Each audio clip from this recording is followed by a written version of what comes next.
Pause. Silence.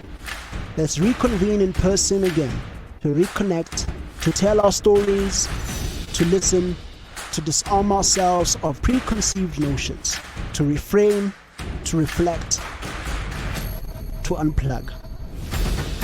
Welcome to #Unplugged22.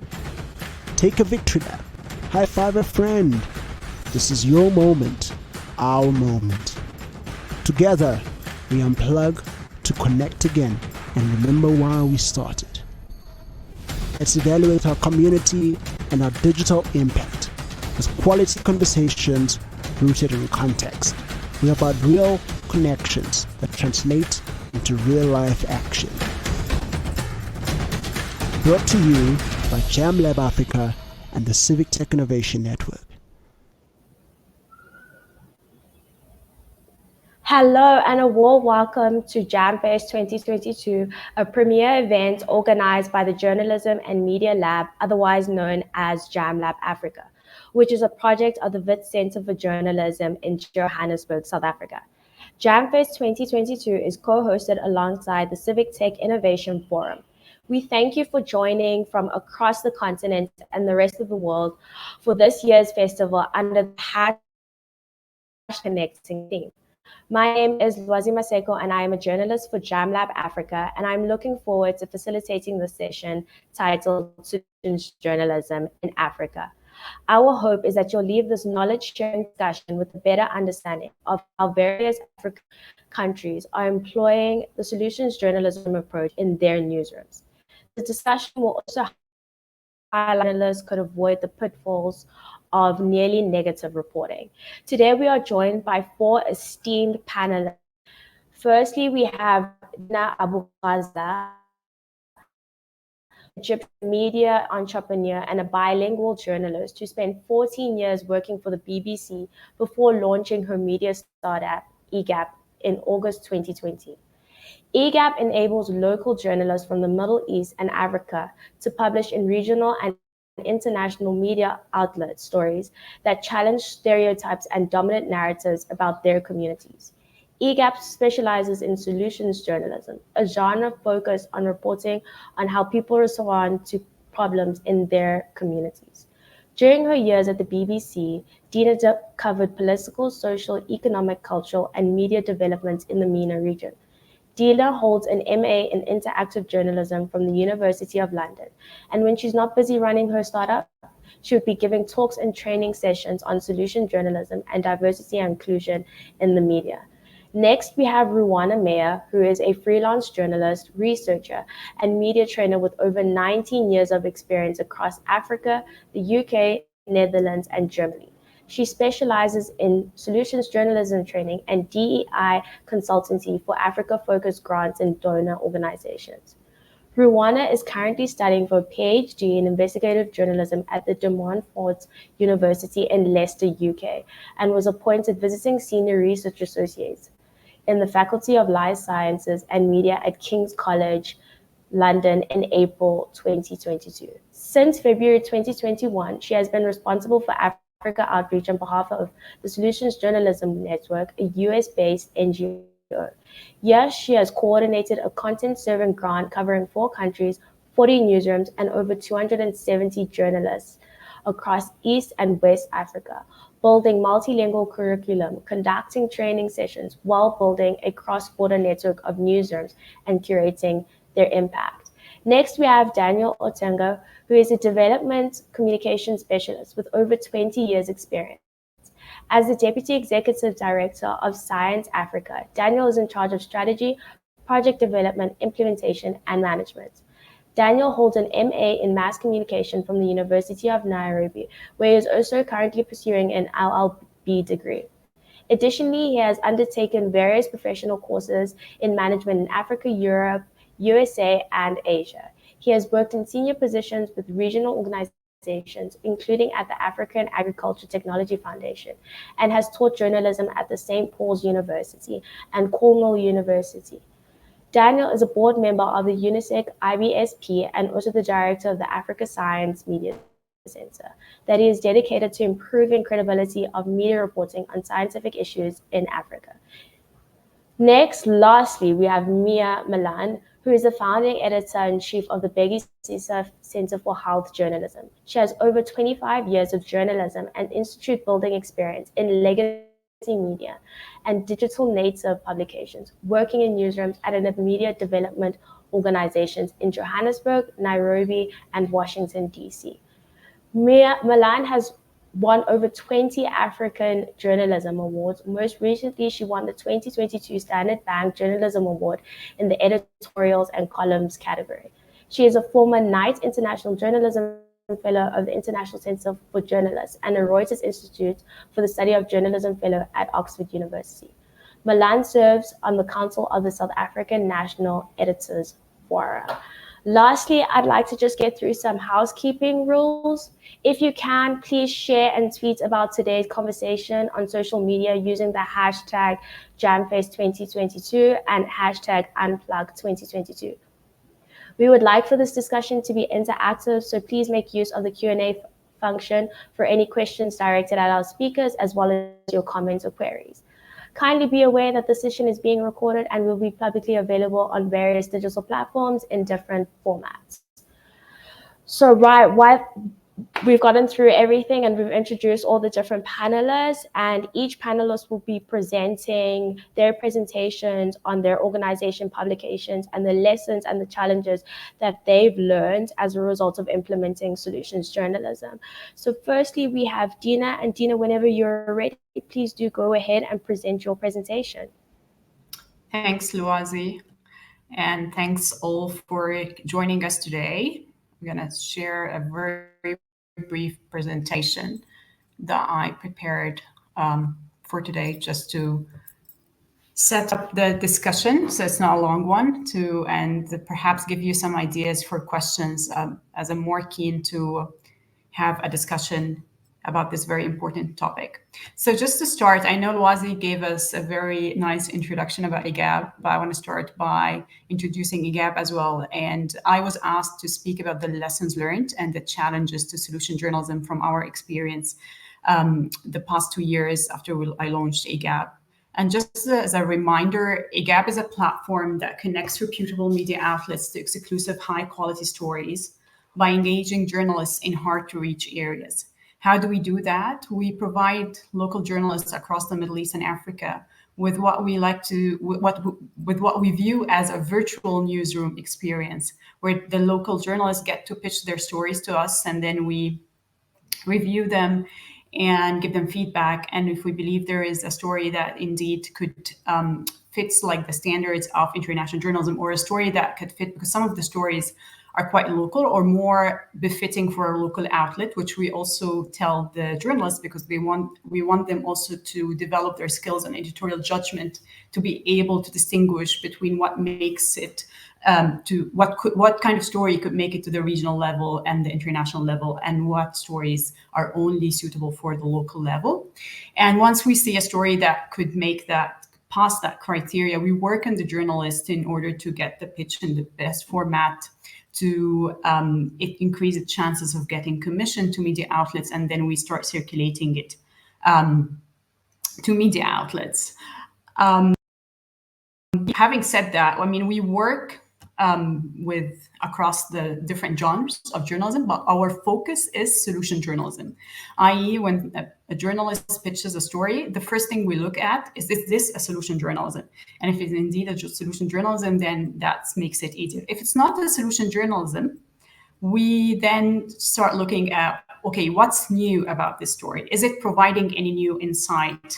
Any new information about that community? Because we have to remember, not every story could be solution journalism. Like if there is something it's a problem that's unknown, perhaps then you need to start by making an investigation to tell people about the presence of this problem.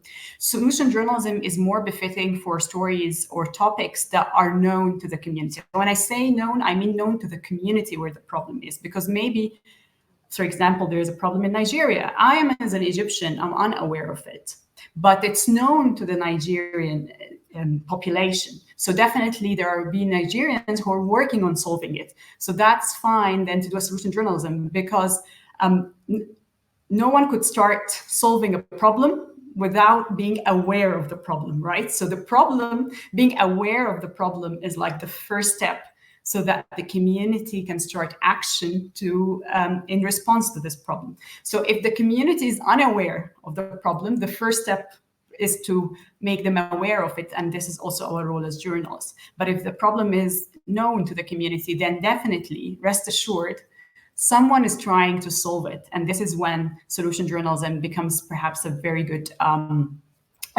candidate for this topic. So as I said, the first thing we look at solution journalism, and then if it's not solution journalism, we're happy to tackle other things to cover other stories, as long as that they bring new information or new insights into the society, because we're not into the business of recycling news, which is unfortunately a quite widespread practice.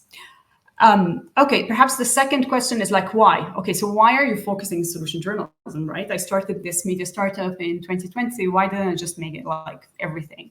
Well, there are four main reasons, really. First is that we wanted to challenge the dominant narratives and stereotypes. And as we're all from the African continent, we know that unfortunately, our continent is usually in the news under several certain themes, and there are mostly unfavorable themes, right? So, but this is not the whole reality, right? This is only part of the reality. And again, we're not saying that everything is working fine in the continent. And actually, this is, sometimes I feel like this actually counters the logic of solution journalism, because the starting point in solution journalism is the problem. So if there are no problems, there is no solution journalism. So it's actually an acknowledgement of the presence of problems, and we do have problems, but it's also an acknowledgement and a recognition that the people inside this continent are working to solve the problems. And that's what's missing from the conversation. So most of the time we hear about the problems, and we don't hear about what's being done to tackle these problems. And we're not saying also that what's being done is efficient or enough, because it's totally okay for solution journalism to tackle a solution or a response that did not work. But there is a value in explaining why it did not work. These insights and lessons learned would inform others who could learn from them and avoid them in their future attempts to solve their problems. Or also, for example, you could be doing covering a solution that's happening in South Africa, but maybe someone in Kenya, community in Kenya is suffering from the same problem. So by seeing the South, reading about or viewing or watching or hearing, whatever the format, of how South Africans managed to respond to this problem, this could inspire others in Kenya, for example, to replicate that model in their community. So this is the second reason, is like we want to provide a more accurate portrayal of the reality in our part of the world, because this is, as Lwazi very generously mentioned in her introduction, I used to work at the BBC, and to be honest, I wasn't always very happy with how my own country, Egypt, and also the region, and for me, I belong to both regions, Africa and the Middle East, were portrayed in the media. And this was like one of my motivations of why I decided to leave the BBC and launch Egab. The third and fourth are more practical reasons, right? Because it's very nice, we all have these ideals, but when you start a business, because Egab is a business, right? It's when you start a media outlet, that's a venture.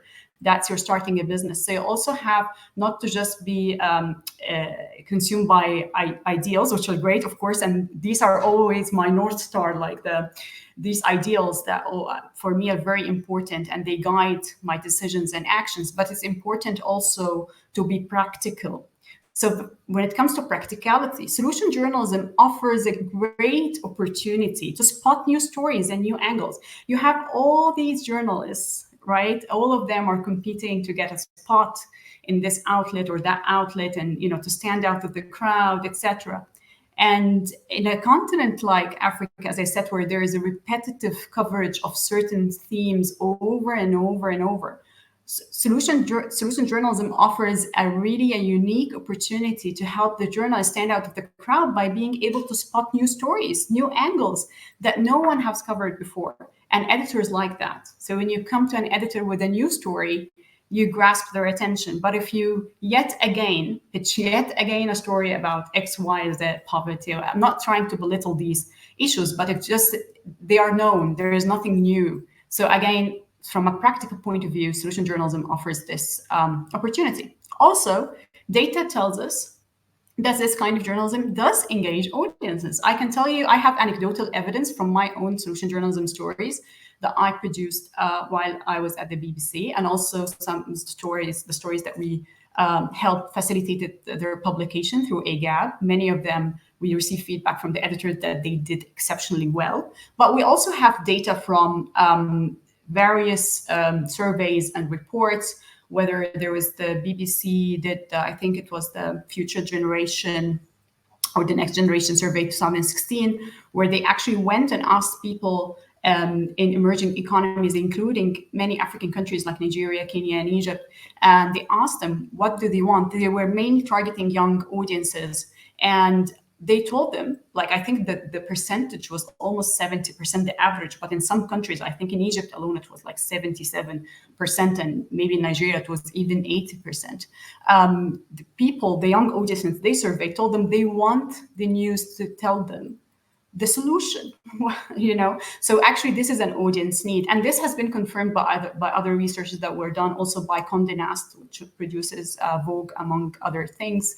So we have growing evidence that this is something that the audience wants, and also growing evidence that this kind of stories does engage audiences. So these are the practical reasons.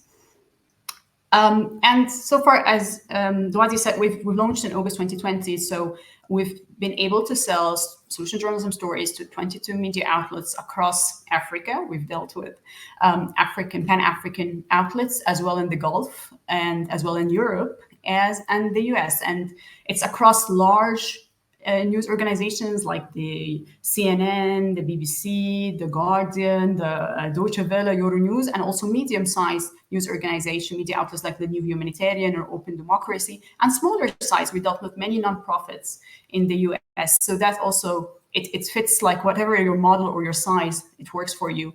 And so far, we've published 85 stories from 18 countries, and 11 of these 18 countries are African countries, by the way. Published solution journal stories from Botswana, Nigeria, Kenya, Somalia, Sudan, and North Africa, Egypt, and Algeria, and Libya. And many others I might have don't use the countries that I listed as an exhaustive list. This is what comes to my mind.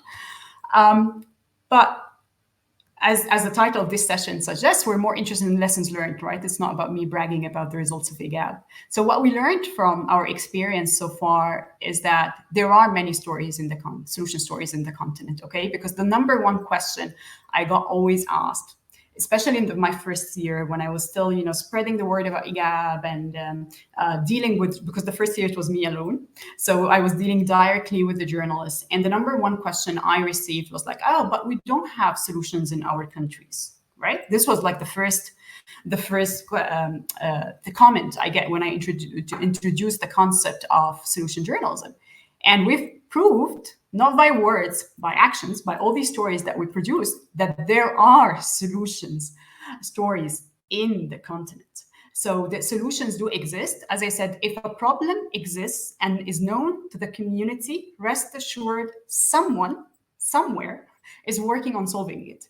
As a journalist, your role is to go and find that someone or this group and report on them. The second learning we got is that news organizations care about the story social or not, i.e. I hear many people say, oh, but news organizations are very skeptical about solution journalism. The problem is that there is no buy-in from the editors, etc., etc., etc. Yes, true, maybe.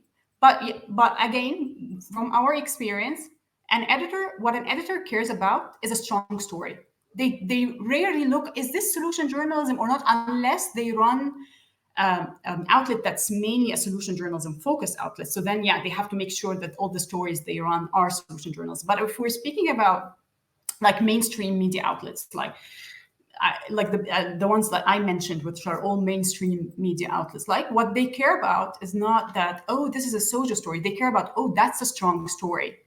So that's why when people use the fact that media outlets are reluctant or editors are reluctant, etc., as an excuse to not do solution journalism, I beg to differ. If it's a strong story, they will commission it regardless of the label put on it. And the third thing is that there is a growing demand for soju. Many donors, so if you're a freelancer and tuning into this session, there are many donor organizations, media support organizations, foundations, etc., that are giving grant to produce solution journalism stories. And that's because, again, the point I mentioned earlier about the growing evidence and data showing that this genre does engage audiences, and that people, the audience, like, remember, we always say you have to communicate with your audience, you have to listen to them. The audience is telling us that they want this kind of stories. The overly negative news agenda makes people feel helpless, depressed, and many people are tuning out in the news. And I can attest to that from my home country, Egypt. Like, more and more people are just completely not watching or consuming any news content because of that. Okay, so what are the challenges? So these are the learning. It's not a smooth ride, definitely. There are many challenges. And the number one challenge is the mindset. Remember the number one question or comment I used to get. So the problem, unfortunately, because of decades, right, of media coverage that focuses on portraying our continent in a certain way, our mindset, unfortunately, not all of us, but many of us, their mindset have been fixed to the fact that this continent, unfortunately, is doomed. It only has problems. We don't have some solutions exist in the West, in Europe, in the US, because this is how the news we're getting, all the technological advancements happening there, the patent set. So we rarely get any coverage about such sort of things like inventions coming out of Africa, right? So that's the problem. So this is one of the biggest. It takes a lot to change the mindset. Like, no, there are solutions. Look for them, etc. The downside of solution journalism becoming sort of a trend, because it is becoming, is that you have many people jumping on practicing it without proper knowledge, proper training. So we end up having many social imposters, i.e. content that is presented as solution journalism. Sorry, when I say social, it means solution journalism. Okay, so there are many content out there that's presented as solution journalism, but in fact, it's not. Like overly PR pieces, like things that focuses on instead of focusing the solution and tackling the solution, you're focusing on the person behind the solution. So it almost becomes like an advertorial, something that praises the person rather than an investigative, in-depth piece about the pros and cons of this solution, how this solution works, what has been the impact, all these things. The third challenge is that we don't have enough localized learning materials, i.e. most of the learning materials, and I know that the Solution Journalism Network based in the US has been working on this. I mean, with us we have Ruona Meyer, the mighty Ruona Meyer, who was leading the Africa initiative with the Solution Journalism Network, and she's been working on getting trainings in local languages, getting examples from the continent, and that's great effort that one organization is doing. But then the problem is that it's not enough. Like it's a good start, but we need more of this. For example, I can tell you as an Arabic speaker, there isn't enough content in Arabic about solution journalism that is credible. There is some material out there, and I've read it, and unfortunately, I'd rather people not read it than get the wrong information. So we have a big problem of this, and the problem also that we have also insufficient. Not enough social examples from the region across the different formats. So, for example, again, it's a big struggle for me if I want to introduce social to people, journalists who do not speak English, to find Arabic stories, solution journalism stories in Arabic across different formats. Because the problem is that if you keep showing them examples like from the Western countries, you're kind of reinforcing the mindset that solutions only happen in the West. So we need local examples, and we hope that through Egab we're contributing to solving this. So because this is a solution journalism session, I couldn't end this without the solution, right? So we have all these challenges, what we need. It might sound obvious, but I'll just say it like, yes, we do need more localized training material from trusted sources. So if groups of organizations come together, I mean, in this panel, we have, I'm from Egypt, we have people from South Africa, we have colleagues from Nigeria. Like if we work together to get more examples and more material out there that fits the different also regions in the continent, that then we're solving the problem. That we also need more local and regional newsrooms, like more African newsrooms actively producing solution journalism. So, for example, this event is a great way to introduce this genre to African newsrooms, and hopefully some of them will be intrigued and start, learning more and start practicing it. And finally, I'm sorry, Egab is my baby and I have to seize any opportunity to promote it. Yes, definitely collaborate with us. We think we are a solution. We believe we are a solution to this problem and we'd be very happy to collaborate with more African media outlets. Thank you. And just in case, if you're a journalist tuning in and interested in joining Egab, you can go to the website. If you're an editor, please email us at editorial@egab.co. Thank you so much. Thank you, Dina.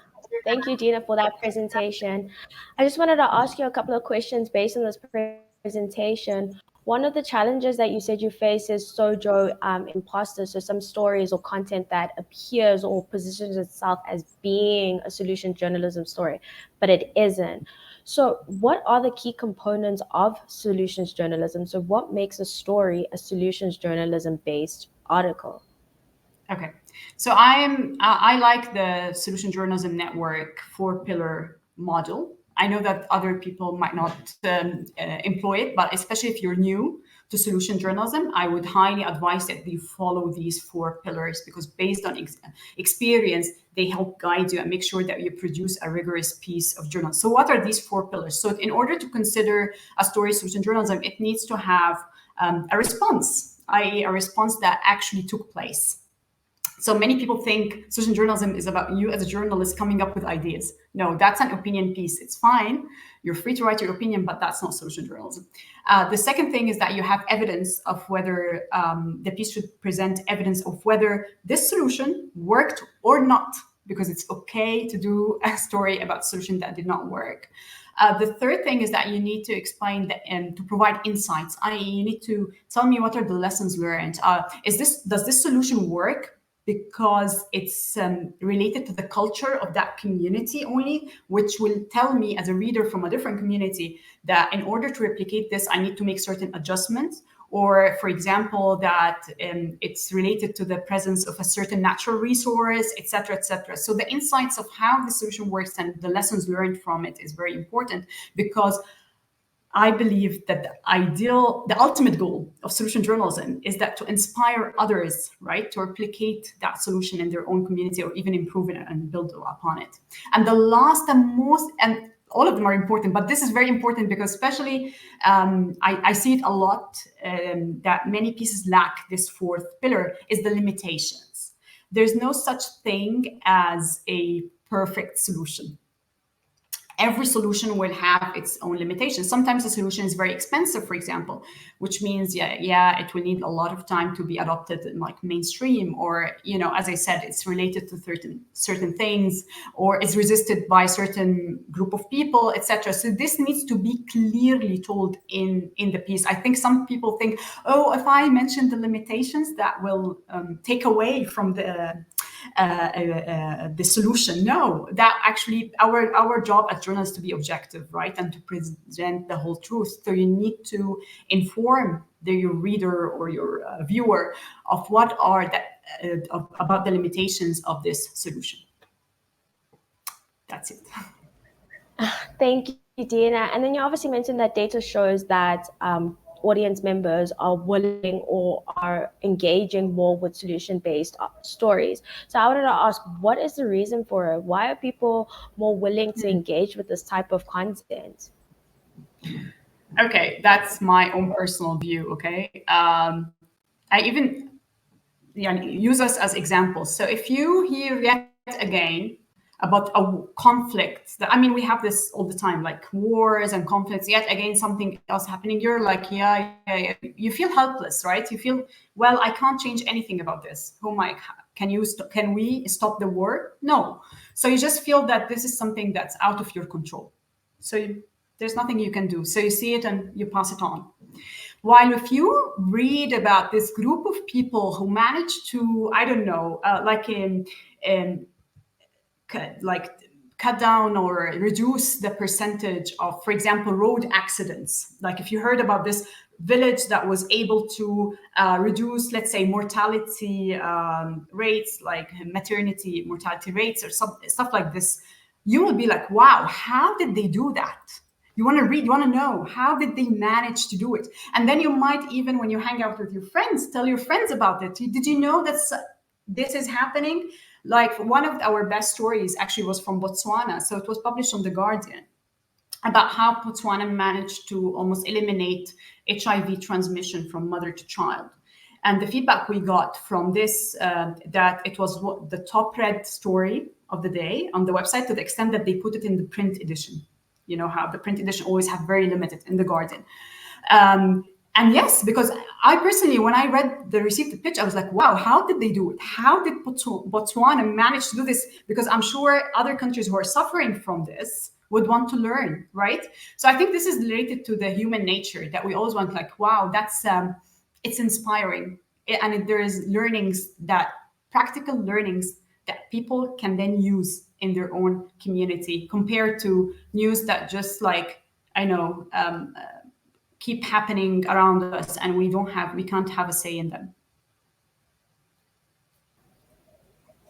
Thank you, Dina. Now we're going to move on to Daniel. Daniel, whenever you're ready, please do go ahead and share your presentation.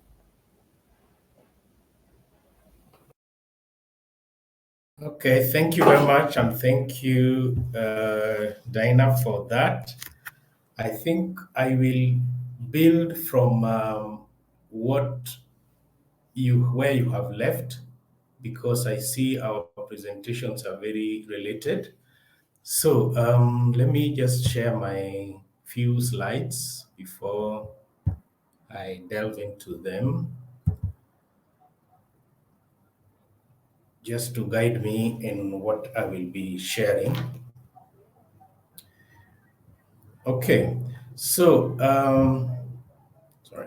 So my name again is Daniel Otunge. I work with Science Africa, and Science Africa is a media organization which is hybrid, like most media houses are nowadays, because of the challenges that are facing the media in terms of the competition, and also the fact that audiences are no longer very interested in mass media news or the journalism as it used to be. And I think that's one of the reasons why we are actually speaking here. So Science Africa publishes stories, and our focus, like Dina also said, is on solutions journalism. And we also take grants from development agencies and foundations to be able to build capacity, especially of journalists, on solutions journalism and other science communication perspectives. So we've done this for so many years, and in terms of solutions journalism in particular, we started it way back in 2016. I think my colleague Msutulo Ward was part of the first training in South Africa on solutions journalism, and also then we partnered with the Solutions Journalism Network 2017 and up to now. Trying to build the capacity of journalists, or introduce the solution journalism 101 in East Africa. And as we speak now, almost about 300 or so journalists have been trained, newsrooms, 50 newsrooms and still counting. So solution journalism is taking root in East Africa very fast, and thanks to the interventions by Solution Journalism Network and Science Africa as well. And we also have other projects. Like I said, we are hybrid in a way. Other projects, for example, the Science Media Center, which is the Africa-based, is part of the global media centers, and the focus is to bring journalists together with the experts so that they can know what they're doing, and even be able to pick some soju story ideas especially from the science perspective, and be able to pursue them and publish, just to make sure that the science communication in Africa and in the media is actually good and up to standards that are required to educate and inform the people appropriately. We also work in SOJO, but in the area of health especially, and we have a platform called the Africa Health Solution Journalism Initiative, which also works in 3 countries in East Africa. That is especially Kenya, Uganda, and Rwanda, but also reaches to Tanzania and other East African countries to be able to train journalists to report health issues from a solutions perspective. And this started around 2019, late 2019, and in 2010 to 2020, our focus was mainly on COVID. And solution really came in handy when it came to reporting on the COVID-19 pandemic. And having said that, I want to pivot from where Dina left and pitch it from the 4 pillars, because the 4 pillars are key to solutions journalism. For those who are studying solutions journalism 101, 4 pillars is the best way to start it off. And that starts with, of course, the problem, and first acknowledging that there is a problem, as Dina explained. This is really very key, because most journalists don't get it. They think solutions is about you, the journalist, thinking of something that you think is a solution, then you write it there and you think you have offered a solution, and therefore that is solution journalism. It is not. So you acknowledge that there is a problem, and then you pivot to the fact that the community are doing something about it. Community can be broad, can be government level, can be individual level, can be level of groups of people like women group, youth group, can be the level of the cities, and the city council and what they are doing, can be the level even of private companies, the limited companies are doing something about it. So that is key for those who want to learn Sojo to actually understand. And the fact that Sojo is not about PR, like Rena emphasized, is a rigorous and compelling reporting of issues that are affecting society. So it is, you first of all must be a good journalist to be able to do good solutions journalism. So you must be able to understand the principles and the ways of good journalism, good science journalism, so to speak. But that is the perspective that I really champion. And then the next thing now is to the response, which is the main focus now of the story. So you go forward and tell what is being done about this problem. Or is it just an issue of a problem being there but nothing is being done? If that is the case, then of course you write a story which is pointing out that there's a problem, and if possible, find out if something is being done, or if not being done, that something needs to be done. That still will not make it a solution story. Then, but if there is a response that is working, that has been there over time, let's say 6 months upwards, then you give the evidence that it is working or it's not working. If it's not working, why? So the evidence, mostly you go giving people data, it's both quantitative and qualitative. Tell the people what really is happening, what can show that this is working. And it must come mainly from the beneficiaries, the people who are benefiting from that particular response. And you talk to them direct, and therefore it actually promotes active journalism. It does not want a journalist that is more of armchair sitting, like I'm sitting here now, and going through the internet and writing stories. You need to go to the field, talk to the people who are benefiting from this, take pictures, take a cross-section walk across society and see what really is happening, and is this at a magnitude where you can be able to say it is working for the society. So that evidence is important to show that it is effective. So the effectiveness aspect is important. Then the insight, which Dina talked about at length, is key. How done it? How was it done? How is the response done? So you give details. Describe, as a journalist, we train them to describe in details how this is done so that it can be replicated somewhere else. Like you gave the story of the Botswana story of how they changed, the HIV story. If Botswana did it, and we know HIV is all over the world, and more so in sub-Saharan Africa, it is a serious issue up to now. How did they prevent the mother-to-child, reduce it in transmission? How did they do that? Can Kenya do it? Can Uganda learn from that? Can Rwanda learn from that?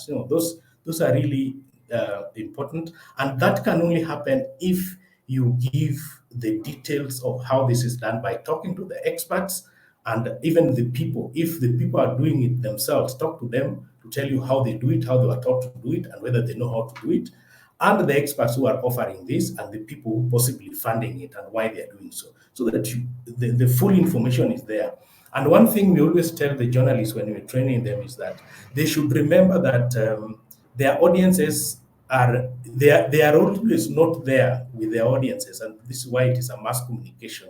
They're always not there with their audiences to be able to explain what their sources told them. So they need to put everything as much as possible in the story, if the space allows. And that's why most of the Sojo stories tend to be longer, but not necessarily so. It can also be shortened, but the more you give the details, the better. But it does not mean that Sojo story must be long. That's really not the issue. Then the aspect of limitation also, which sometimes can be translated to be challenges, is important, because we know any intervention, any response is actually not a panacea. There are challenges in there. There are limitations. If it is technology, do the people, the target audiences, know how to use that technology? Can they apply it effectively? Is there enough? Is it reaching everybody? There's enough resources to be able to reach the entire community, for example, that response. So you're able to put in that, and that also helps to answer the question whether this is a PR story or not. Because if you are able to point out the limitations, we know most of the PR pieces, that the stuff that we get, actually do not want to tell you anything about any downside of whatever they are doing. So the rigorous journalists who want to present a compelling story to their readers must also be able to find out what the limitations are by talking to the people, especially the beneficiaries. And this is why it requires you to actually go to the ground. And in terms of impact, what we have seen, because we have been running projects, like I told you at the beginning, with the Solutions Journalism Network. And one of the key projects we have is partnering with the newsrooms in Kenya, Uganda, and Rwanda. And we started doing this even in Tanzania as well, and parts of Ethiopia as well. And the main thing is to train the newsroom on the Sojo aspect of journalism, so that they can be able to adopt it. And so far, we have trained in the last two years, we have trained about 20 newsrooms, and others that just come for other workshops that are not specific to the specific newsroom. And we are seeing almost up to about more than 30 newsrooms have already been trained, and a number of key media houses, as you will see later, are actually have adopted the Sojo approach, and that is improving their stories a lot. So what we do under these projects is that we want to see whether we are actually having impact. And for us to be able to do that, our vision of solution journalism, and why we want it to be entrenched in East Africa, is to be able to transform journalism so that the people have access to news that help them to tackle their own challenges. This is very important. And during the COVID pandemic, let me say during, because it's no longer such a big threat, it's almost becoming endemic, is that people really sometimes become helpless, and they want simple solutions in the areas of food security, agriculture, diseases, and things like that, that can they be able to do themselves, to help themselves. And solutions approach, which has been there for years, but have never been actually brought to the fore like Solution Journalism Network has been able to do, is providing that. And what are the outputs we expect from the work that we do, and what do we see? So we offer training, as I said, so that so that we can be able to get a large pool, a critical mass of well-trained journalists who can be able to actually lead the solutions approach in their own newsrooms at their own time. Then the outcomes, of course, is the stories. As we speak now, in East Africa alone, under the project, without counting the Sojo stories that we see from other media houses that we are not working directly with, we have counted up 250, 200, almost 270 stories that are actually, we can say, are positive solutions journalism stories. Some of them have even been entered into solution journalism network tracker, which means they meet the standards. And of course, the impact is we want to see the changes in society. We want to see the changes in behavior. We want to see people getting more confident that they can be able to deal with their own challenges. And that we are beginning to see. So so we think what applying those standards and this particular approach whereby we're looking at the changes in individuals, the changes in groups and institutions and systems, and of course the changed conditions. If we use that kind of approach in our studies of the work that we're doing, the impact assessment, we are able to see changes actually in behavior. We have individual behavior. We are able to see changes in policies from what the journalists themselves and the newsrooms are saying, based on what the policymakers, for example, are saying. For example, in Uganda, the Metro FM carried a story on how the boda, these motor riders who carry people for money during the lockdown in Kampala, they organized themselves, I think, and were supported by UNICEF and other agencies, relief agencies, to be able to distribute antiretroviral drugs for people who have HIV and other chronic diseases. So they were able to be the ones to be allowed by the government through negotiations to be moving around and delivering this very essential medicine. And when Parliament was opened, the MPs were full of praise, and they particularly used that story as one of the kind of journalism that they would like to see that helps society, so that people who now become aware of this kind of story can also benefit from it. And they say these are practices that you'd like to be encouraged.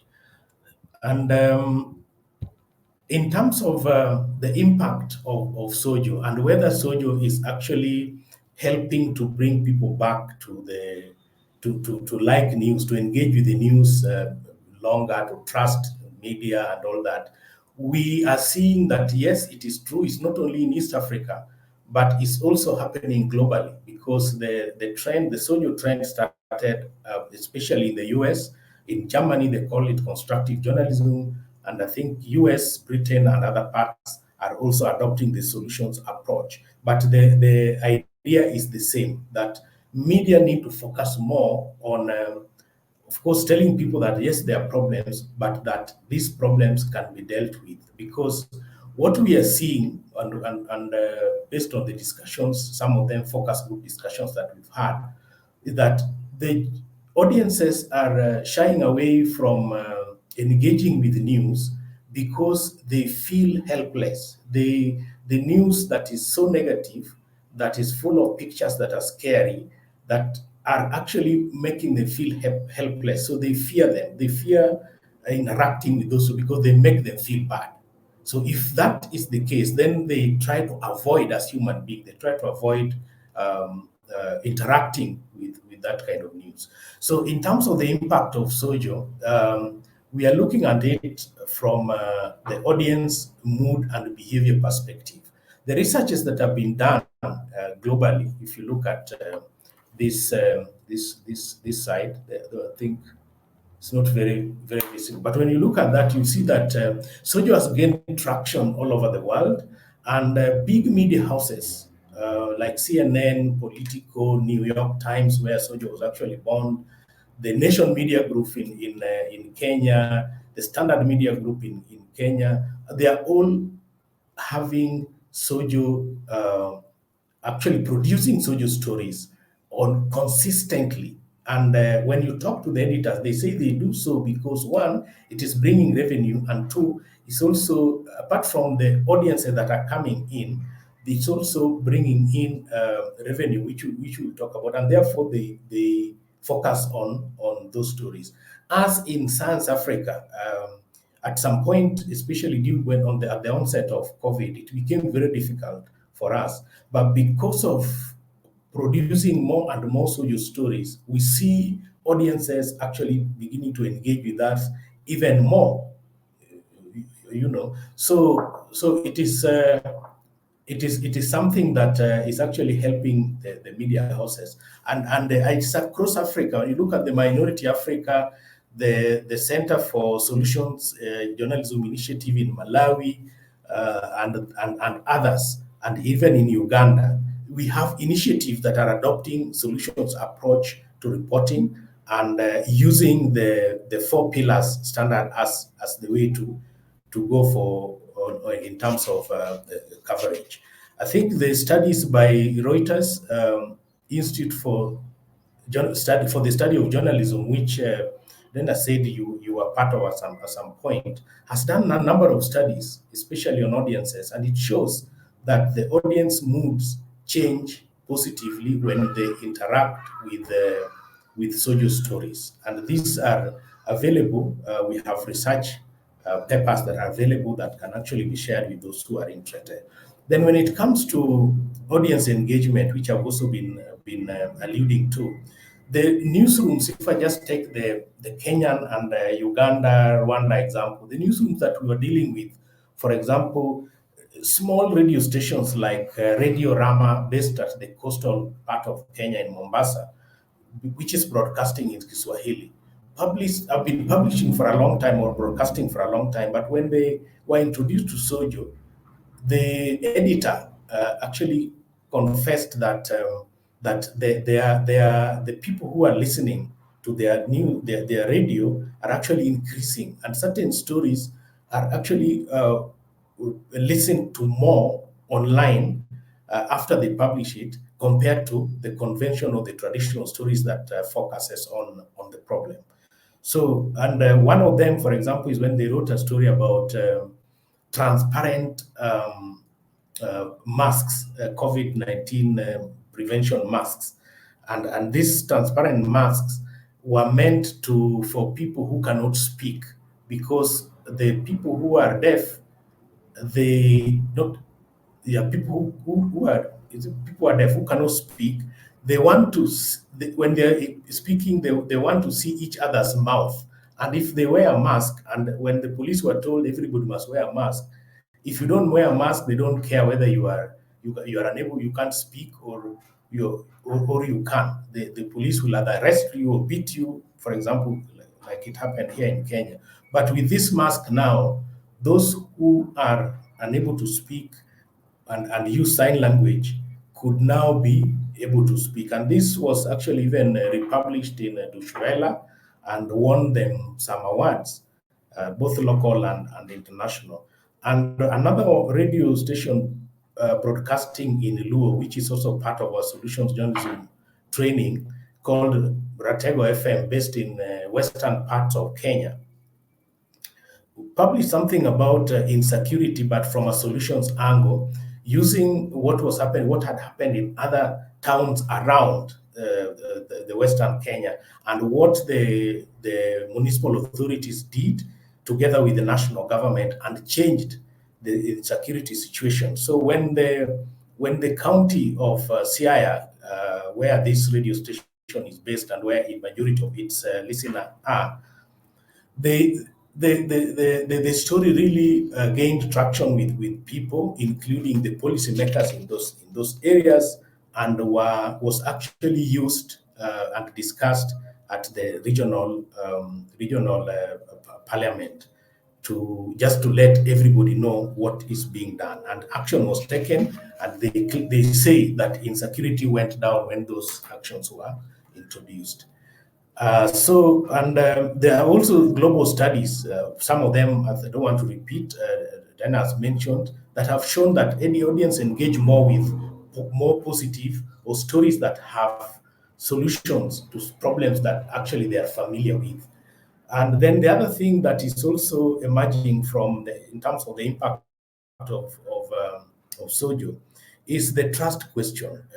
If you operate, and all of us do in the media space, you know that because of misinformation that galore all over, and infodemic that is an epidemic itself today, there is some mistrust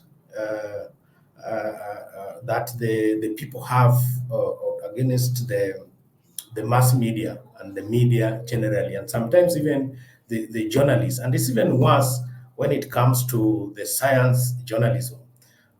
And this is to a level that it is a crisis globally. And studies done by Wasserman, for example, in 2019, found low media trust of course, even in South Africa, due to concerns over misinformation. Then HIVOS 2011 here in Kenya also did a study and trying to find out the negative stories and how people related with these stories and what they thought about the journalists, because they wanted to initiate a media program, media development program here in Kenya, but they wanted to know where do we start. So that study also showed them that people are more interested in stories that offer them hope, that offer them solutions. And Sojo is one of them. Policymakers also trust journalists who came to say, we want to write a story about a certain government program, but from a solution. The moment you make a solution, you see people opening up. And I've seen this being shared by a number of journalists as well. Then, lastly, and that aspect is the issue of business model. Incomes of media houses all over the world is dwindling, and it's because related to the fact that audiences are no longer engaging, and therefore advertisers are not coming. And so managers been thinking, what do we do? So you see media in France, in USA, in Kenya, like the Nation Media Group, now starting to have project desks, and these are using the Sojo approach and looking for grants to be able to get new income streams. In South Africa ourselves, we've got a number of support and opened new revenue streams from organizations that we never knew we were going to work with, like World Health Organization, IDRC Canada, Science Granting Councils Initiative, and Alliance for Science, and a number of others. And of course, even the Solution Journalism Network, and of course, an agency working with Bill and Melinda Gates Foundation. So there's a lot that even the media can gain from Sojo, and they're actually adopting this. So all this together plus others shows that that there is impact, and we're also beginning to see universities actually that we work with, public universities in East Africa, also beginning to teach solution journalism, and we are going to see more master's level, PhD level thesis on solution journalism as it is applied in the media in Kenya and the impacts. And we're beginning to see that from Aga Khan University in Kenya, Maseno University, Makerere University in Uganda, and the University in Rwanda. So we're going to see more of that and get more information about it. And on our own, we're also commissioning studies. After every year, we do impact studies from every cohort of media houses. And some of the things I'm mentioning are based on the studies that we've been able to do. And finally, in summary, a study by Amiel and Powers, 2019. Sorry, Yes. Daniel. Have I gone past Hi, time? Dina. I'm so sorry. Thank you so much. Yes, you have. Unfortunately, I do see that we're running out of time. We still have 2 other presentations to give, and I cut you off. Thank you for that insightful presentation that you gave. But could you just please All right. summarize maybe in just a couple of seconds, and we can move on to Mia. All right, thank you very much. Thank you. So I think basically it is that. Thank you, Mia. I'm sorry about busting time. And So Sojo is actually helping the media houses to deal with the shrinking audiences, regain relevance, and also even boost sales and monetize content. They are monetizing content, a number of small and big media houses all over the world. So thank you very much once again for the opportunity. I welcome any question if there is. Thank you, Dana. I think we'll leave the question part towards the end. Thank you so much for your presentation. It was very insightful, especially from the East African perspective. Mia, whenever you're ready, please do go ahead and present your presentation. Sure, thank you very much, Lwazi, and thank you for inviting me to participate. So just before while my presentation is loading, there we go. I am the editor of a media startup in South Africa. We are a small donor-funded organization. We get most of our funding from the Bill and Melinda Gates Foundation. We're about 12 staff members, and we originally started off as the health desk of a newspaper here in South Africa called the Malan Guardian. And then 6 months before the COVID pandemic hit, we went independent because we also wanted to access other audiences, and we now publish our copy in 4 mainstream publications in South Africa and also on our website. And our main audience is decision makers. So we try and reach the people who can change the lives of grassroots people, but we don't necessarily try to reach the grassroots people themselves, although we go and visit their communities. And we've been doing solutions journalism for about 4 to 5 years now. Now, as you've heard from other presentations from Dina and from Daniel, I want to talk a little bit about what solutions journalism isn't.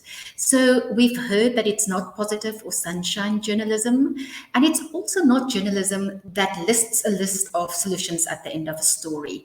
It looks at tried out solutions that have evidence that you can use to tell your audience whether those things are working and why, or whether they're not working and why not.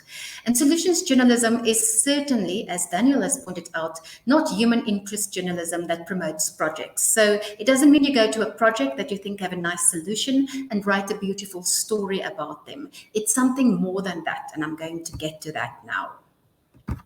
So let's look at what is solutions journalism.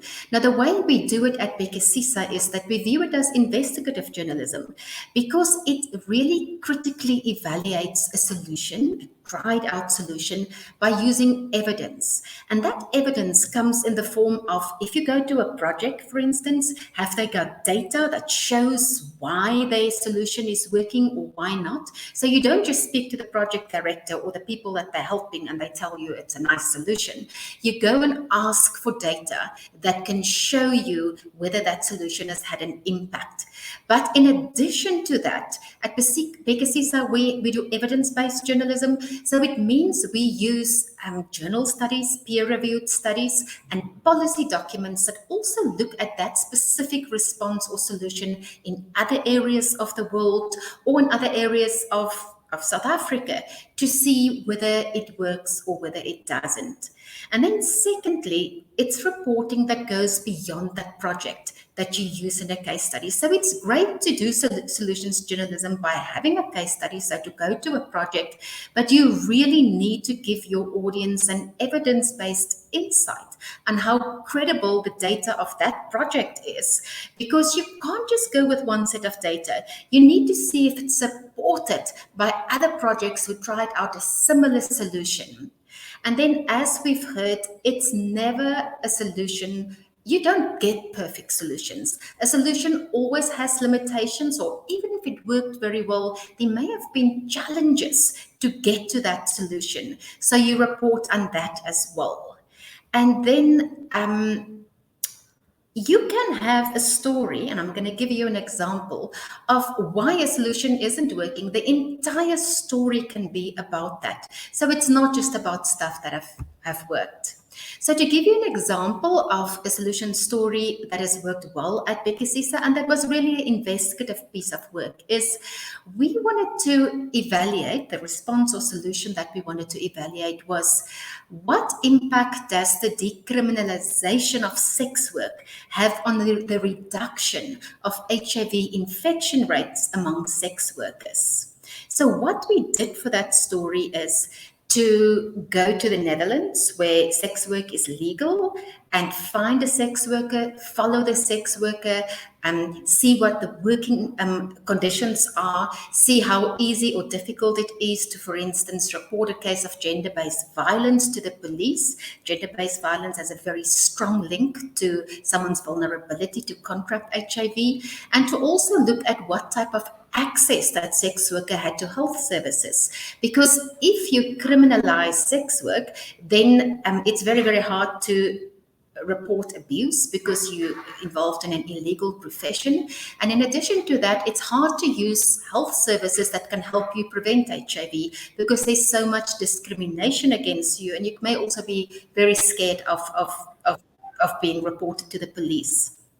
Then in addition to that, we also looked at that same circumstances of a sex worker in South Africa, and then we combined that with peer-reviewed studies. There are many of those studies around the world about how effective is it when you decriminalize sex work. We looked at studies such that measured, do you reduce the number of sex workers in a country if you criminalize the sex work? And you don't. All you do is the sex work just goes underground.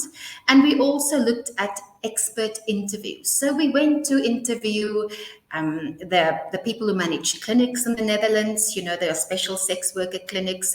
We interviewed policymakers. We looked in South Africa at our health department's likelihood to adopt this policy and the challenges with regard to that. Our justice department isn't supporting it.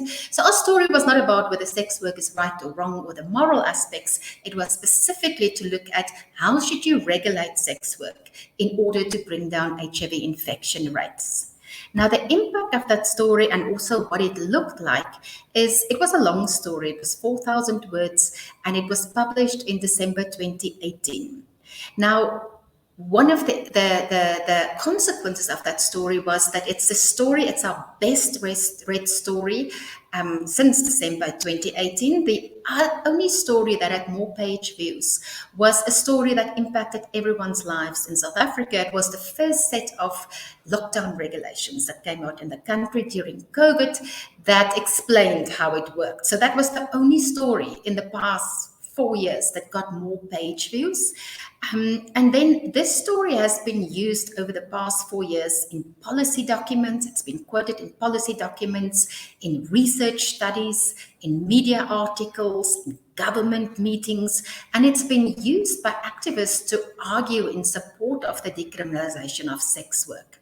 And the South African Health Department has also announced that it's now supporting this policy. It's obviously not just because of our story, but our story played its role in bringing out evidence about it. A shorter example of this is a story that we recently published about registered counselors in South Africa.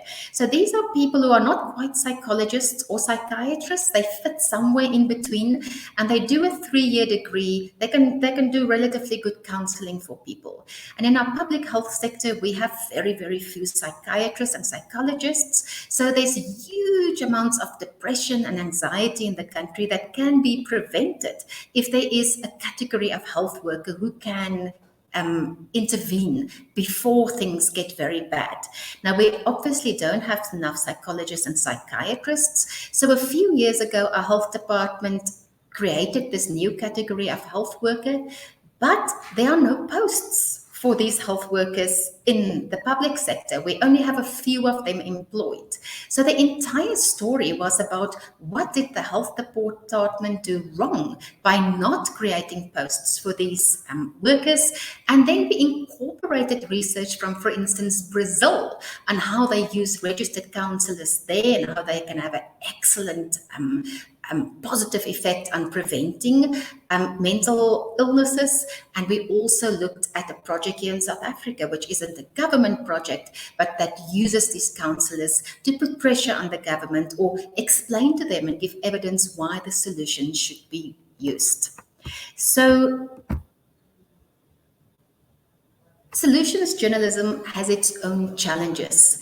And in our case at Bhekisisa, one of our challenges is that we can't find ready-made reporters because we place such a heavy emphasis on evidence-based journalism. In other words, on using journal studies quite extensively in our reporting. The reason we do that is because our audience is decision makers. It's academics, scientists, high-level activists, politicians, and academics are not going to take us seriously if we don't quote the type of evidence that they take seriously. So we have never been able to find a journalist with the skills we need. In other words, our journalists need to understand research design. They need to understand the difference between a randomized controlled study and a longitudinal study or observational study, and how you will use those results differently. And they need to understand what is a credible sample for a study so that they know if the results, can be used or not in a credible way.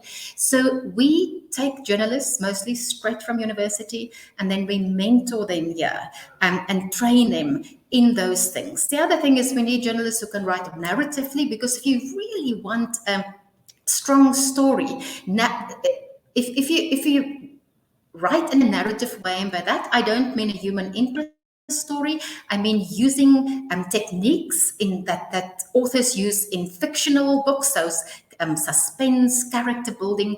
You need to develop journalists to do those things. And if you combine narrative journalism with research, it's a very effective combination, because the narrative creates the appetite for a reader to want to read that research, because the research is difficult, or it's not necessarily something that people are attracted to. But if you can combine that with a story with suspense, then you create the appetite for people to want to read it. And that is a skill that we often need to develop here. Then it takes time to produce these stories. If it's a relatively short story, for us a short story is about 1,200 words. A reporter needs at least 2 weeks to read through it, because they need to, or to work through it, they need to read and work through so many studies. And the editing is time consuming. We spend about 30 to 35 hours of editing per story, because we check every single source. We often replace studies. Often if you read the studies and it's interpreted incorrectly, the solution gets framed differently if you change those results. We also spend an inordinate amount of time on de-jargoning stories and reframing, and then the solution that we employ for that, because you can't just publish one story a month, and take too much time and have nothing else, because no one will come to our website then, is that we take each story and we produce a short 2-minute video on it, a multimedia video, so not filming stuff, but looking for pictures and writing scripts. And that story, so each journalist who do a solution story would write a short video script that our multimedia team would go and edit, and that is much shorter to produce, and that then buys us time to work on stories in a longer gives us time to work on stories in a longer way. That's it. Thank you. Thank you, Mia, for that presentation. Thank you for your insights that you have provided. We do have Ruona Meyer, who will be the last person to present. However, we have pre-recorded a video with her, so we're just going to go ahead and play that, and Ruona will join us for the Q&A aspect of it.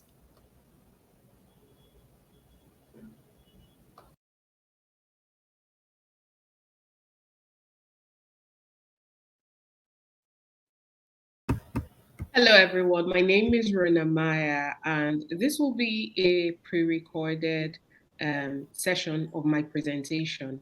First of all, to make sure that the internet will not give unpleasant surprises at Jamfest 2022, because I will be traveling. So after this, I will physically be with you, or virtually actually, in the Q&A question.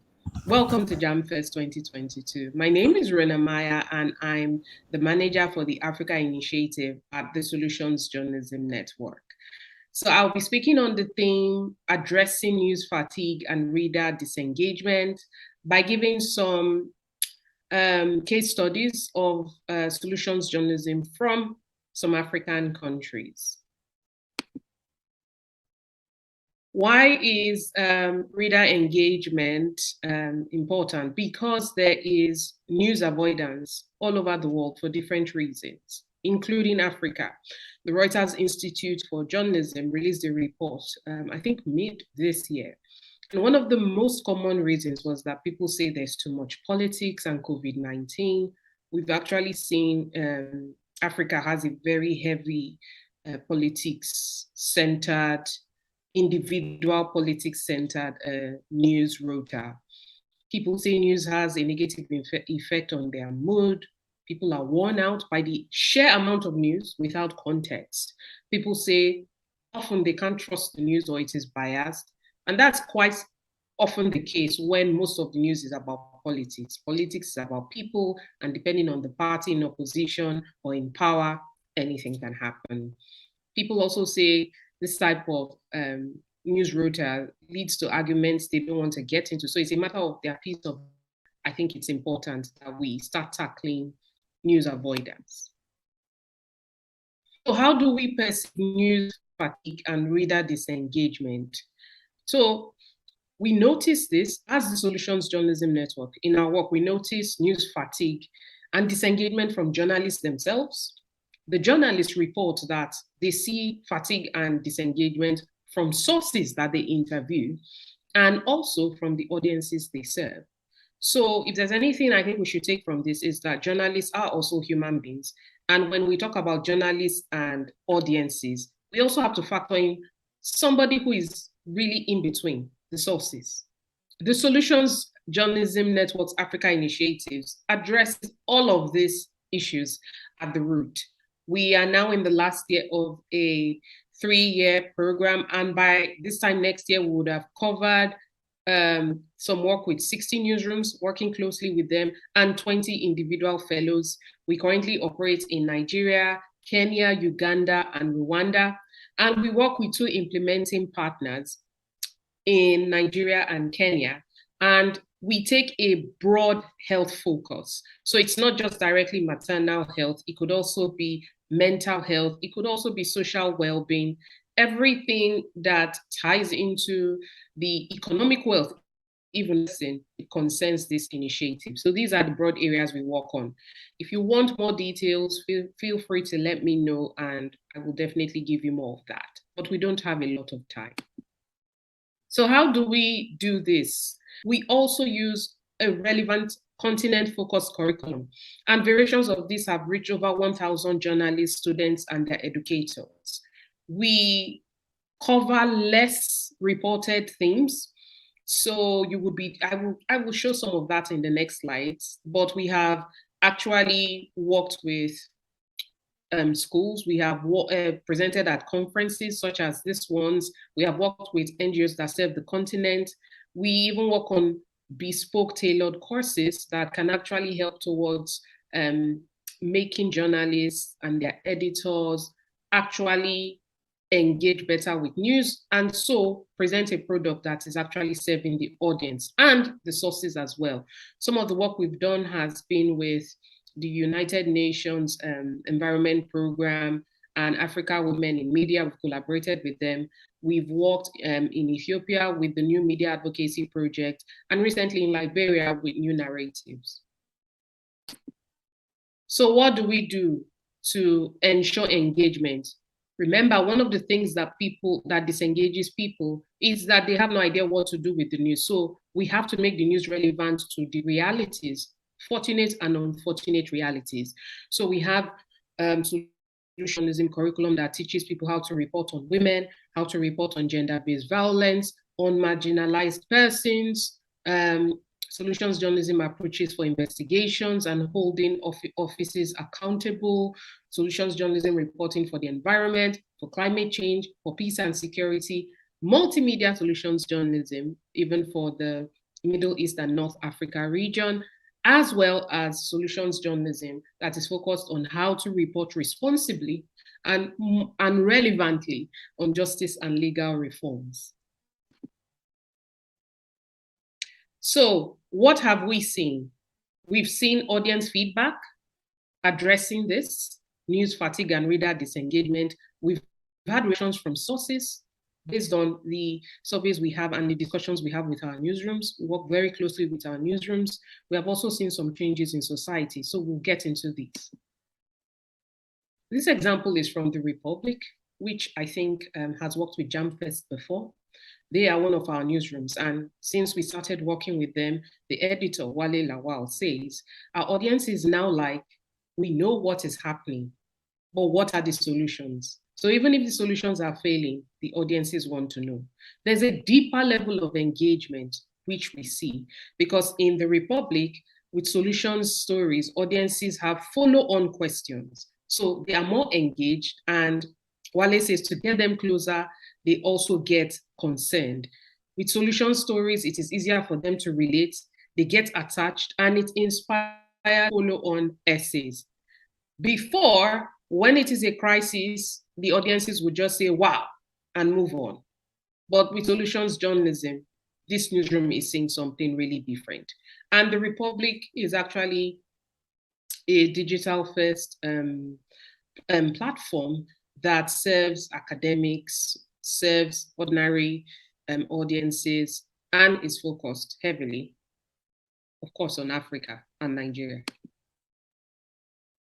What do we see in Ratego Radio in Kenya? Audiences actually complain. So in this case, the newsroom did feature stories on insecurity, on kidnappings, and people started tuning in. Since that came up, there has been no kidnappings, and have they reached new audiences? Yes. How?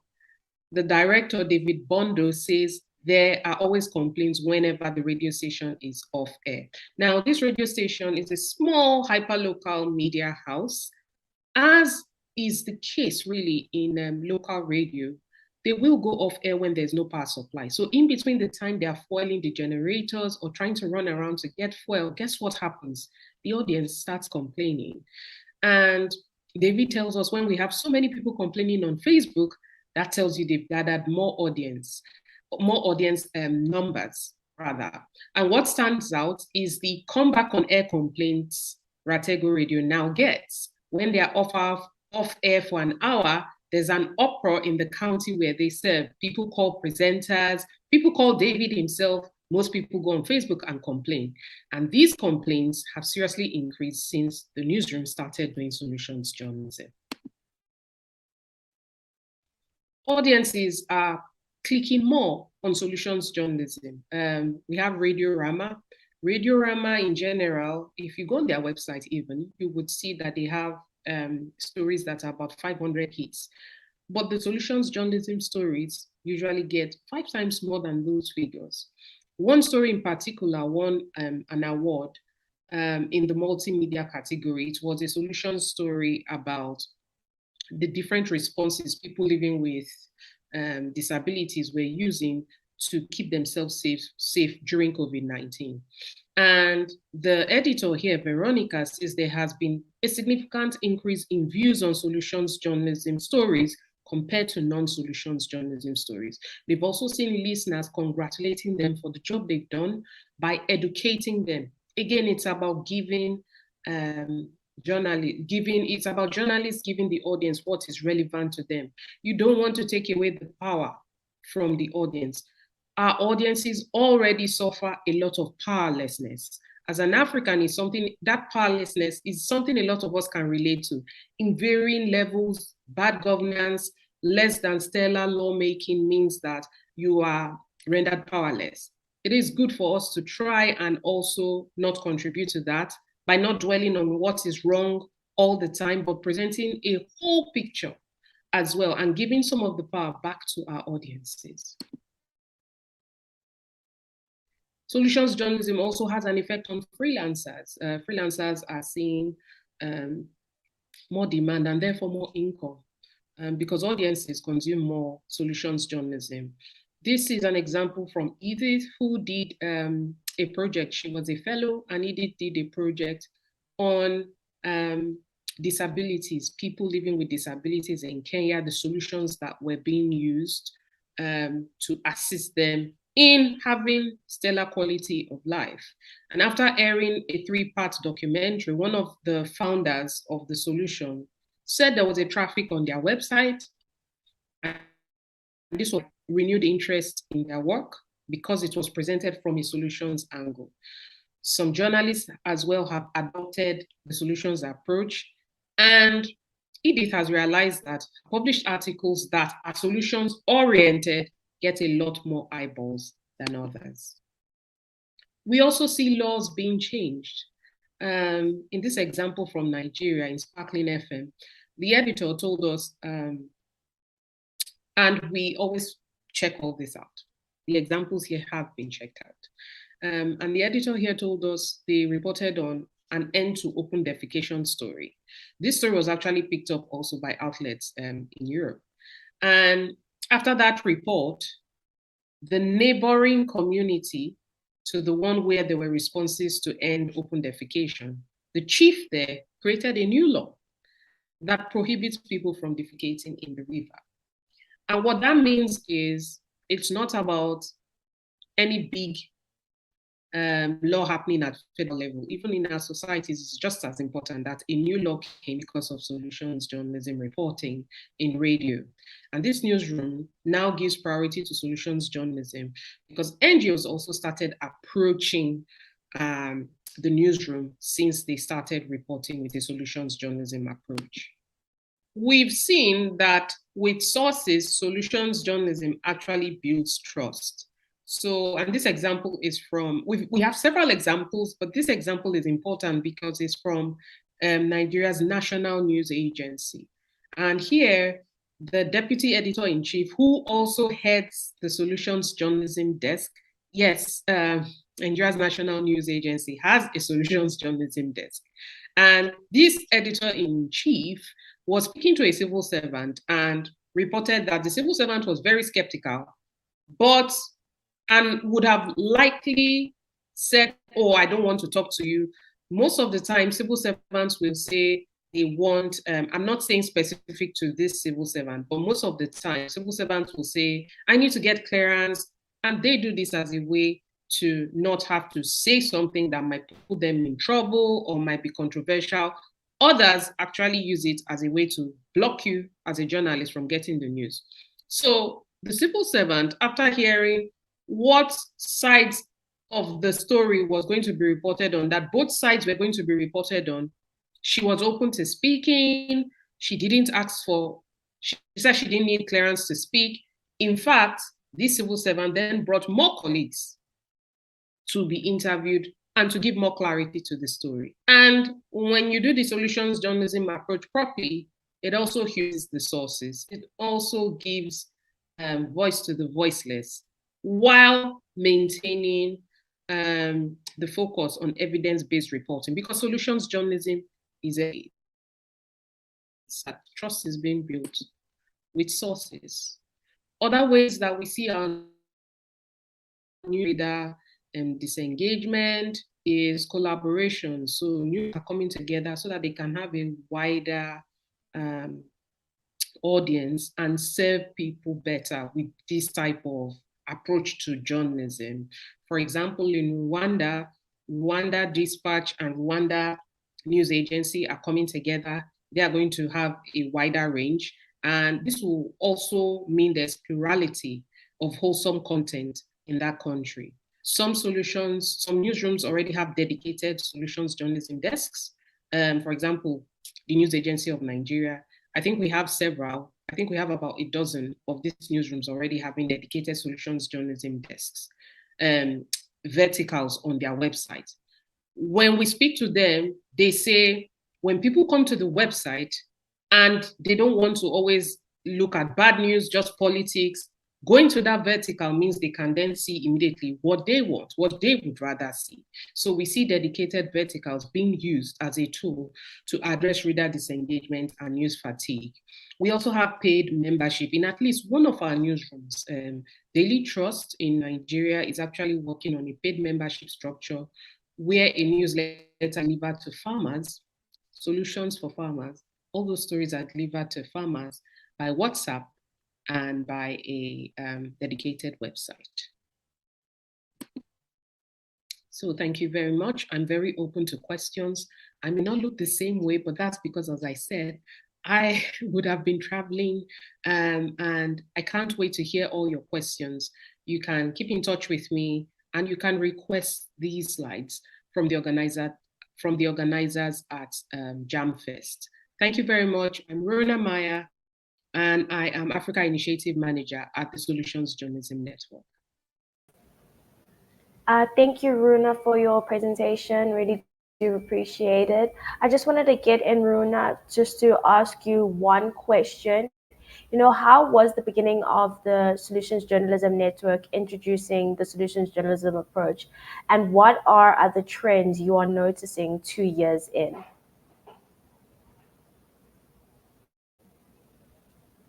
You're on mute, sorry.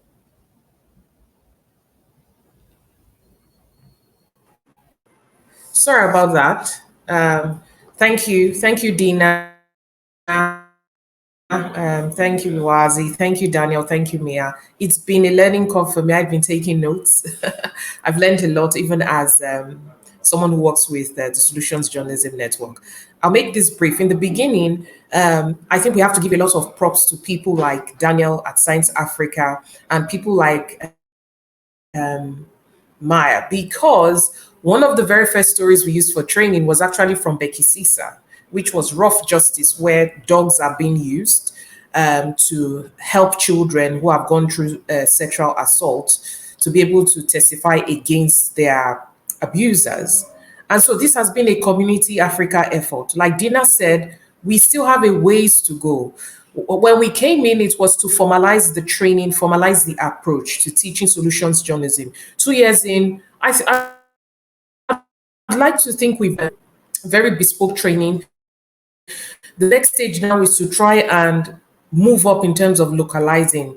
We have training in Swahili, we have training in Hausa, in Yoruba, in Pidgin English, we have in French, but we need to do more, as Dina has kindly pointed out. We want this to remain a community effort, which is why we always prioritize others going before us. And I would like to then call on people, please, if you can join us, if you want to be trained and you run with it, please come forward. We're here to just hand over the keys because we're not nothing but a tiny NGO. The trends we've been noticing, Daniel has alluded to, it would be good if anyone can get in touch with Daniel for more, but we've really seen heavy uptake from universities. We've seen a lot of uptake as well from universities in Nigeria. And we see solutions journalism now beginning to take root in campus training. We have at least 2 universities in Nigeria that have solutions journalism courses. We've also started to see uptake from agencies, NGO agencies wanting to actually put solutions journalism in their training for staff and in their training programs. So for example, the United Nations Environment Program would be working with an NGO and would say they want something that focuses on solutions journalism approaches for the environment. Is this a good thing? Yes, it is, because this brings nuance. And so we're inviting you all to the party. Please join us to increase media literacy for our audiences, news literacy for our audiences. Thank you. And this is both to you and Daniel. You guys both mentioned news fatigue and reader disengagement. Do you think that solutions journalism is a solution to news fatigue and reader disengagement? Yes, thank you very much once again, and thank you, Ruona. Good to see you again. Yes, it is. That's the gist of what we are doing, because the studies we are seeing from Europe, what the Solution Journalism Network is doing, other agencies, the universities that I mentioned, is that there is that news fatigue. So can solution journalism offer a solution to this? And the answer is yes. And one of the examples I can give is the Nation Media Group, for example, and our own organization, Science Africa. We are seeing more and more newsrooms that we deal with telling us, the editors are telling us, and the journalists themselves are telling us that they are getting more traction in their stories from the audiences, which they never used to see. When they do comparisons, when they look at of just the eyeballs alone and the time those people take in interacting with the particular article, is encouraging for them. And the studies show, and I don't think they are wrong. For example, the Reuters Institute for Study of Journalism, they tell us that the studies they have conducted among audiences, they are saying they don't like so much negative stories. They feel bad about it, therefore they want to run away from it. But when the audiences that are getting solution stories, they're happy about it. So we want to encourage that, and that's why under the program that we're running with the SJN that I mentioned, in Kenya, Uganda, and Rwanda, targeting 30 newsrooms at the end of it, and we're on the end of second year. We are starting the third year, so we're going to reach 30 newsrooms, and that is about over 200 journalists trained. And so far, we are seeing a number of stories, over 100 stories already published, and all those stories are doing very well, winning awards, getting mentioned in Parliament, leading agencies like IDRC, WHO, to Science Africa, and to others, so that we can partner and train journalists. For example, next week we're going to train journalists on road safety, road safety, and targeting 5 countries within the Horn of Africa and Ghana. And that is from a solution point of view with WHO. This means there is something good in or with these solutions journalism, and that is why everybody is talking about it in terms of how do we also engage the journalists that we work with to learn more about this approach, so that they can be covering this area from solutions approach. So I think the answer is yes. Thank you, Daniel. I just wanted to bring in Meyer. You obviously mentioned that some of the articles that you've written, the stories that you have done, had led to some changes in policy. Is that the purpose of solutions journalism, to encourage policymakers or to make policymakers aware of certain issues that are happening in communities? Sorry, Meyer, you're on mute. I think the ultimate aim of a story that focuses on a good solution is to get people to take that solution up in whichever form. It might be in the full form or only parts of it. So the ultimate prize would be people applying that solution, and one of the ways to do that would be to incorporate it into a policy. But we know that stories that are published very rarely result in the direct change of a policy. It's generally several things that contribute towards it. So it may be activism, it may be research that was done, and that's just one of the streams that generally contribute. But I think the important part here is that there are many pieces in between, and ways in between that you can measure impact. Changing a policy is just the end of it. So how can you look at whether a solution story has those kinds of impact? So the ultimate thing you want is for people to change a policy. You can't do that if people don't talk about the solution. So you can start to mention, is it talked about? And it's very important that you do that in empirical ways or incredible ways. Otherwise, your stories about impact is just going to be perceived as wishy-washy. So one of the ways in which you can measure that is you can measure how long people stay on a story, because we know there's solutions journalism research that shows us that when people read a solution story, they tend to read further into the story than a story that just focuses on the problem. Now, in order to know how long they stay in a story, you need programs like Chartbeat that can measure that. And it's unfortunately expensive programs. Google Analytics is not accurate with measuring that. So unfortunately, you would need to invest in a program that can do that. But there are cheaper ways. You can measure and write down. We do that at Bhekisisa because we donor funded. So we write down each story, sort of How many times did it get retweeted? How many times was it shared on a social media channel? Who retweeted it? Because in our case, we're trying to reach policymakers and decision makers. So our donors want to know, are decision makers actually reading you and talking and distributing your stories?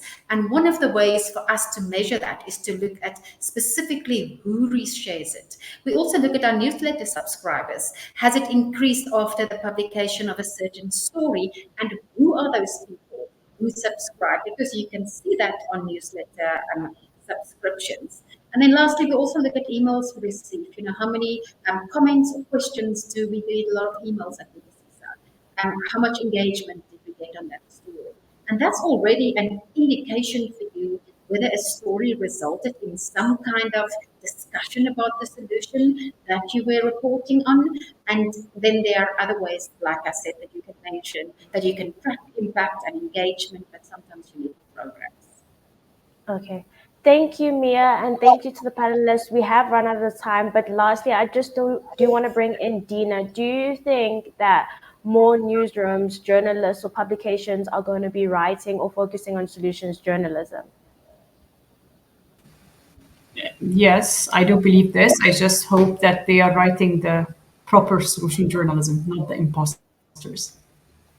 Thank you so much to the panelists, Dina, Daniel, Ruona, and Mia for joining us today. We really appreciate you taking your time and sharing insights, lessons, and challenges that you have learned as a result of using and implementing solutions journalism. We would like to invite you today to join us at 2 p.m. Central African time on this Meet platform for a discussion titled Digital News Funnel Journeys, which promises to be a power-packed discussion as panelists explore revenue strategies to engage and monetize the African youth segment. In order to keep up with Jamlab Africa news, please subscribe to our newsletter. It is in the chat box, and follow the link posted in the Q&A chat to subscribe.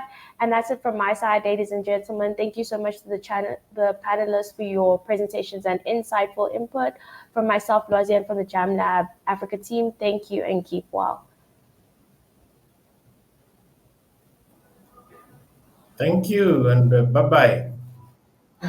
Bye, Daniel. Right.